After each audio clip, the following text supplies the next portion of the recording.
Assalamualaikum warahmatullahi wabarakatuh. Halo teman-teman semuanya, gimana nih kabarnya hari ini? Pastinya harus selalu baik ya. Kenalin, nama aku Hana Silviana Gunawan. Nah, hari ini aku dan 3 teman aku bakal ngobrolin tentang perkembangan sosial pada anak. Kalian tahu nggak apa itu perkembangan sosial pada anak? Kalau nggak tahu, yuk aku ajak kalian buat kenalan sama teman aku yang bakal jelasin apa itu perkembangan sosial pada anak dan ada teori apa aja di dalamnya. Let's go! Halo semuanya, kenalin aku Ajeng Safira Bilbina. Kali ini aku mau jelasin apa itu perkembangan sosial pada anak dan teori yang ada di dalamnya. Nah, perkembangan sosial menurut Harlock, perkembangan sosial berarti perolehan kemampuan yang berperilaku yang sesuai dengan tuntutan sosial. Menjadi orang yang mampu bermasyarakat memerlukan 3 proses, diantaranya adalah belajar berperilaku yang dapat diterima secara sosial, memainkan peran sosial yang dapat diterima, dan perkembangan sifat sosial. Sedangkan menurut Ahmad Susanto, perkembangan sosial merupakan pencapaian kematangan dalam hubungan sosial. Dapat juga diartikan sebagai proses belajar untuk menyesuaikan diri terhadap norma-norma kelompok, moral, dan tradisi, meleburkan diri menjadi satu kesatuan dan saling berkomunikasi dan bekerja sama. Lalu di sini ada beberapa teori perkembangan sosial menurut para ahli. Yang pertama yaitu teori Erik Erikson. Teori psikososial datang dari Erik Erikson dan hingga kini termasuk yang paling populer. Dalam teorinya terdapat 8 tahapan perkembangan psikososial. Seseorang yang fokus pada interaksi sosial dan konflik. Kedelapan tahapan perkembangan anak ini menjelaskan proses sejak bayi hingga meninggal dunia. Konflik yang dihadapi pada tiap tahapannya akan berpengaruh pada karakternya saat dewasa. Setiap krisis bisa menjadi titik balik perubahan sikap seseorang atau bisa disebut dengan trouble inner child. Yang kedua yaitu teori Bowlby. Bowlby meyakini bahwa hubungan sejak dini antara anak dengan pengasuhnya berperan penting dalam perkembangannya. Bahkan hal ini akan terus berpengaruh pada hubungan sosial seumur hidupnya. Menurut teori Bowlby, anak terlahir dengan kebutuhan untuk mendapatkan attachment atau kasih sayang. Itulah mengapa anak ingin selalu dekat dengan pengasuhnya, kemudian dibalas dengan perlindungan dan kasih sayang. Yang ketiga yaitu teori Albert Bandura. Psikolog Albert Bandura mengemukakan teori belajar sosial yang meyakini bahwa anak mendapatkan informasi dan skill baru dengan mengamati perilaku orang di sekitarnya. Dan yang terakhir adalah teori Lev Vygotsky. Vygotsky menggagas teori yang sangat berpengaruh terutama di bidang pendidikan. Menurutnya, anak belajar secara aktif lewat pengalaman yang dilakukan secara langsung. Teori sosiokultural ini menyebutkan bahwa orang tua, pengasuh, dan teman sebaya turut berperan penting. Teori ini menekankan bahwa belajar adalah proses yang tak bisa dipisahkan dari aspek sosial. Nah, segitu aja yang bisa aku jelasin. Semoga bisa bermanfaat buat kita semua. Yuk, kita balik lagi ke Hana. Wah, terima kasih banyak aja atas penjelasannya. Sekarang kita jadi dapat ilmu baru nih. Oke, sekarang gimana kalau kita lanjut ke pembahasan selanjutnya, yaitu tahap perkembangan sosial pada anak yang bakal dijelasin teman aku yang lainnya. Halo semuanya, aku Aude Safira. Di sini aku mau ngejelasin tentang tahapan perkembangan sosial pada anak. Perkembangan sosial merupakan perkembangan tingkah laku pada anak, di mana anak diminta untuk menyesuaikan diri dengan aturan yang berlaku dalam lingkungan masyarakat. Berikut diuraikan berbagai perilaku sosial anak berdasarkan tahapan usia perkembangan. Anak pasca lahir, anak lebih suka ditinggalkan tanpa diganggu, merasa senang waktu berkontak erat dengan tubuh ibu, menangis keras apabila merasa tidak nyaman, tetapi bila didekap erat, diayun dengan lembut, anak akan berhenti menangis. pada usia 1 hingga 3 bulan, merasakan kehadiran ibu dan memandang ke arahnya bila ibu mendekati. Terus-menerus mengamati setiap gerakan orang yang berada di dekatnya, berhenti menangis bila diajak bermain atau berbicara oleh siapa saja yang bersikap ramah padanya. Pada usia 6 bulan, anak penuh minat terhadap segala sesuatu yang terjadi. Jika akan diangkat, anak akan mengulurkan kedua tangannya, tertawa kecil bila diajak bermain, walaupun biasanya bersahabat tetapi tidak langsung menyambut dan memberi respon terhadap orang yang tidak dikenalnya. Pada usia 9 hingga 12 bulan, anak sudah mengerti kata tidak, melambaikan tangan, bertepuk tangan atau menggoyangkan tangan mengikuti nyanyian, bermain dengan orang dewasa yang dikenal, dan memperhatikan serta meniru tindakan orang dewasa. Mulai memahami dan mematuhi perintah-perintah sederhana. Ketika anak umur 18 bulan hingga 21 bulan, anak ketergantungan terhadap orang lain dalam hal bantuan, perhatian, kasih sayang. Mengerti sebagian apa yang dikatakan kepada dirinya dan mengulangi kata yang diucapkan orang dewasa. Pada usia 2 hingga 2,5 tahun, anak mempunyai minat yang besar dalam hal mengumpulkan kata-kata. Mulai banyak bertanya dan bisa menunjukkan ciri dan sebagian anggota tubuh apabila ditanya. Senang mendapat persetujuan orang dewasa dan banyak bercakap-cakap. Umur 3 hingga 5 tahun, anak berbicara bebas pada dirinya, orang lain bahkan orang tuanya. Berbicara dengan lancar, bermain bersama kelompok. Anak kadang merasa puas bila bermain sendiri untuk waktu yang lama dan mulai menyenangi kisah seorang atau tokoh dalam film. Pada usia 6 tahun, anak menyukai permainan yang melibatkan imajinasi dan fantasi. Ingin menghabiskan waktu bermain dengan orang tua, teman, maupun guru di sekolah. Anak cenderung suka bermain dengan teman-teman yang memiliki jenis kelamin sama. Anak mulai dapat memahami perasaan orang lain. Rasa humor anak sedang berkembang. Contohnya dengan mulai mengerti lelucon sederhana yang mudah ia pahami dan membaca buku-buku bergambar. Perkembangan anak usia 6 tahun ini, kemampuan sosialnya sudah mampu mengambil sisi baik dari hubungannya dengan orang-orang terdekat. Pada usia 7 tahun, anak menjadi lebih peka dan sadar dengan perasaan orang lain atau memiliki sifat empati. Anak sudah dapat berteman akrab dengan teman-temannya yang berjenis kelamin sama. Terkadang mau bermain berkelompok dengan teman-temannya, tetapi juga ingin bermain sendiri. Meski sebenarnya anak masih suka bermain dengan teman-teman sebayanya, ada kalanya ia juga menikmati saat menghabiskan waktu sendirian. Pada perkembangan anak usia 7 tahun ini, kemampuan sosial anak terlihat saat ia mulai lebih peduli dengan pendapat dan pemikiran orang lain. Lalu, di usia 8 tahun, anak mendapat rasa aman ketika terlibat dalam kegiatan kelompok yang ia senangi. Misalnya, ia mengikuti ekskul olahraga, ekskul kepramukaan, dan lain sebagainya. Anak senang berada di sekitar teman-temannya. Anak mulai paham dan tertarik untuk menabung. Pada usia 8 tahun ini bisa dikatakan sebagai fase perkembangan sosial saat anak merasa senang bisa menjadi bagian dari sebuah kelompok sosial. Secara umum, di perkembangan anak usia 8 tahun ini, ia senang menikmati proses belajarnya di sekolah dan waktu saat ia bermain dengan teman-teman sebayanya. Pada usia 9 tahun, anak memahami norma sosial dan perilaku yang baik untuk dilakukan. Memiliki sahabat yang baik dan peduli padanya, memiliki rasa empati yang kuat sehingga mampu memahami dan peka terhadap perasaan orang lain, dan beberapa anak mulai tertarik ingin mengetahui mengenai hubungan antara laki-laki dan perempuan. Menurut C.S. Mott Children's Hospital, pada perkembangan anak usia 9 tahun ini, emosi anak cenderung sudah lebih stabil dibanding usia-usia sebelumnya. Anak biasanya masih mengalami perubahan suasana hati, tetapi frekuensinya tidak sesering sebelumnya. Nah, teman-teman, itu tadi tahapan perkembangan sosial pada anak.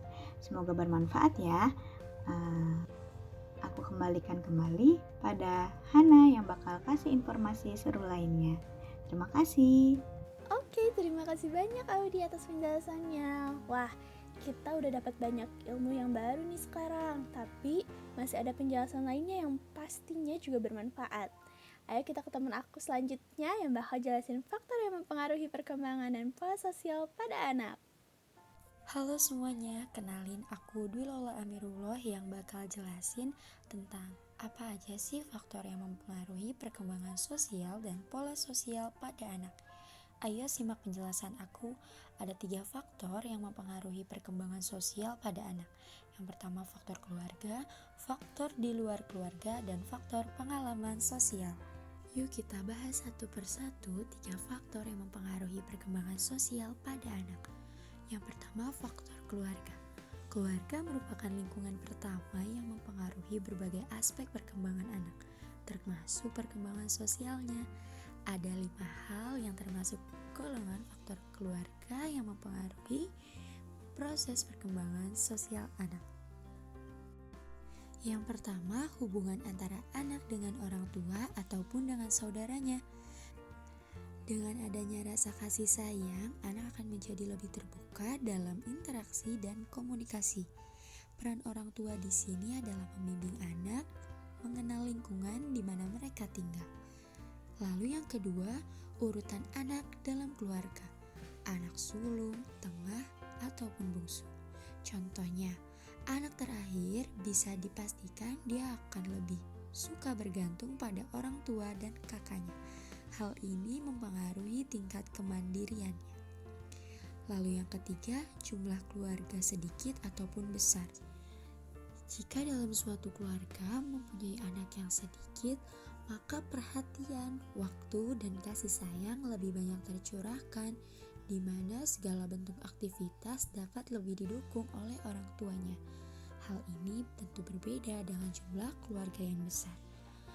Lalu yang keempat adalah perlakuan keluarga terhadap anak, di mana jika dalam sebuah keluarga tertanam rasa saling perhatian, tidak kasar dan selalu merespon terhadap aktivitas anak, maka dapat mempengaruhi perkembangan anak yang lebih baik dan terarah.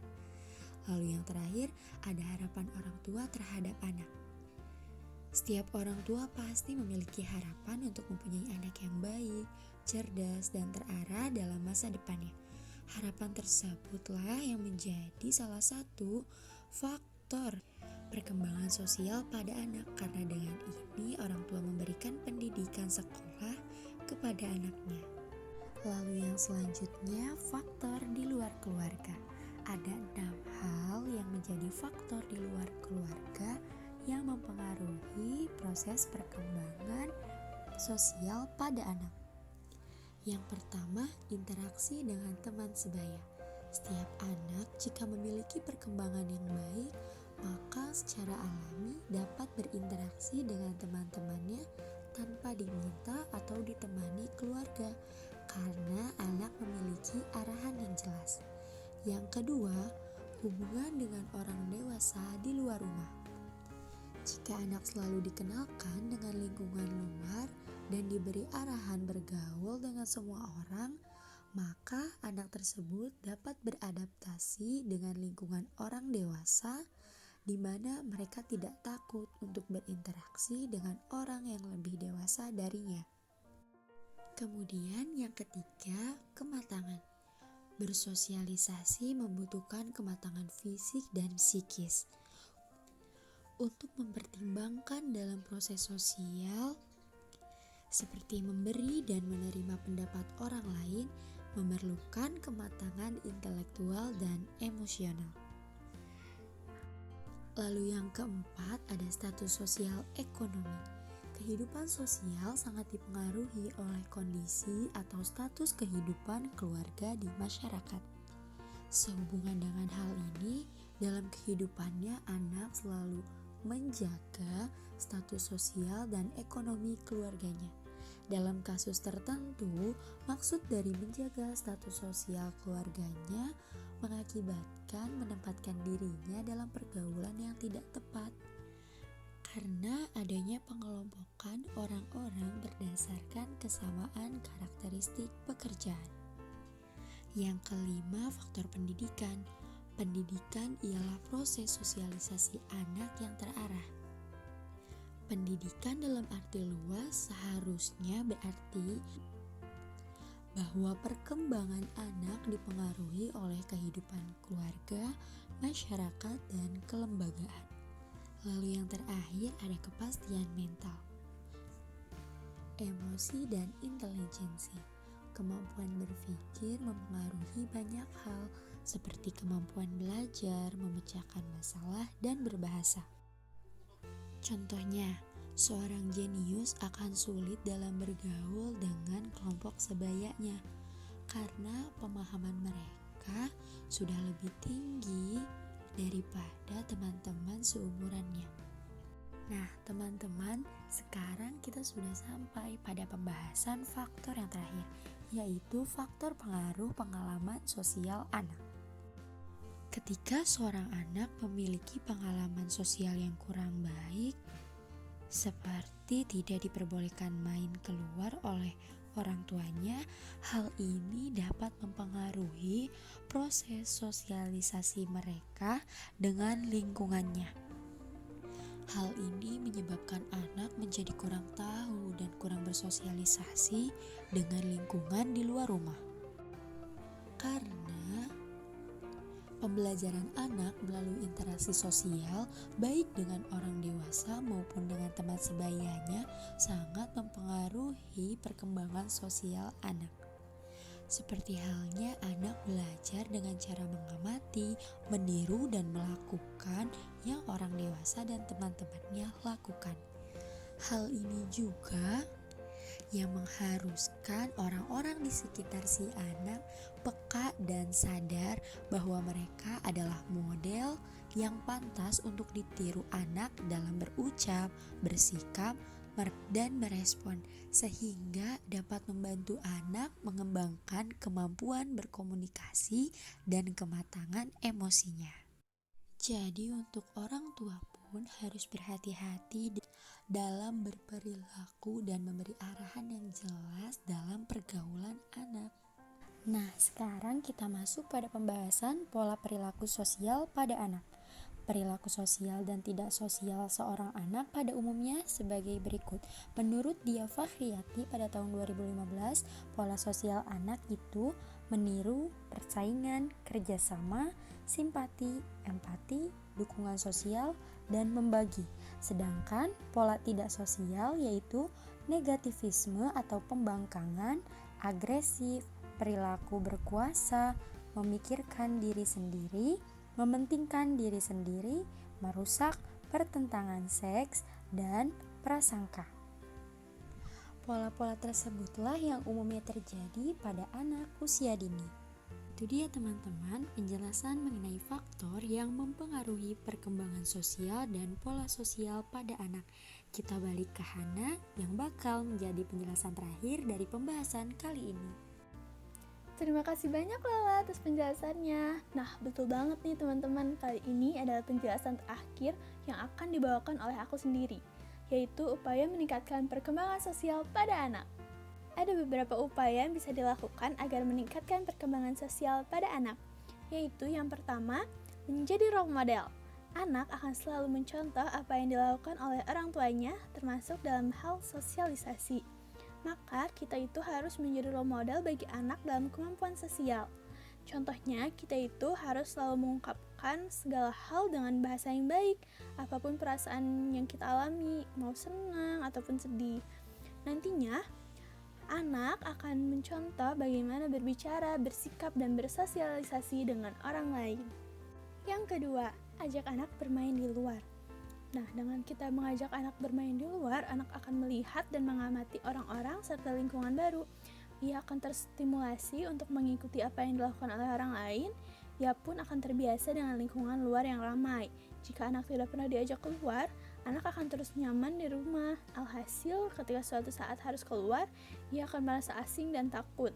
Kemampuan sosialnya pun tidak akan terlatih. Yang ketiga, ajak anak untuk berbagi. Mengajak anak untuk berbagi sebagai salah satu cara mengembangkan kemampuan sosial yang dimiliki anak. Jika anak tidak lagi menangis saat diajak berbagi, artinya kemampuan sosial yang dimiliki anak sudah terbentuk dengan baik. Yang keempat, ajak anak mengikuti pertemuan keluarga. Memperkenalkan anak dengan anggota keluarga dalam keluarga besar merupakan langkah lain untuk melatih kemampuan sosial pada anak. Di sana, ia akan bertemu dengan banyak orang dan di situ juga anak bisa belajar bersosialisasi. Yang kelima, bacakan buku cerita. Cara lain untuk meningkatkan kemampuan sosial anak adalah dengan membacakan buku cerita. Melalui buku, anak akan belajar tentang banyak hal. Yang keenam, mengajak anak bernyanyi. Dengan mengajak anak bernyanyi juga dapat meningkatkan kemampuan sosialnya loh. Melalui musik, anak akan memiliki emosi dan jiwa sosial yang lebih stabil. Yang ketujuh, kenalkan dengan pengalaman baru.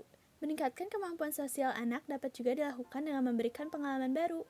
Ajak anak untuk melihat pemandangan dan suasana baru agar kemampuan adaptasinya lebih berkembang. Yang kedelapan, ajarkan empati.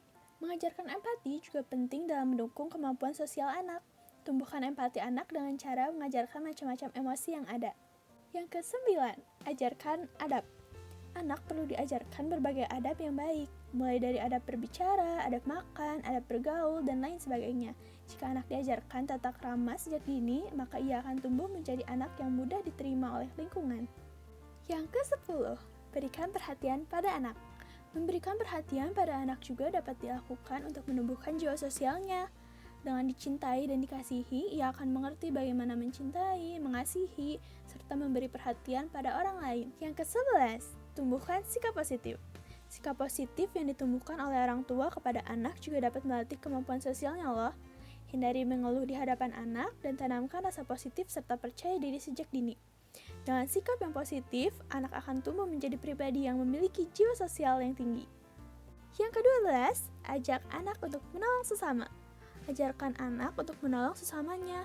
Misalnya, ketika adik atau kakaknya jatuh, ajak anak untuk segera menolong dan memberi bantuan. Sikap ini dapat menumbuhkan kesadaran diri anak untuk peduli terhadap lingkungan sosialnya.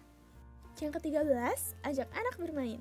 Permainan tertentu seperti games yang seru dapat menstimulasi anak untuk mengembangkan sosialnya. Anak akan belajar bagaimana mengikuti rules yang ada serta bersikap sportif.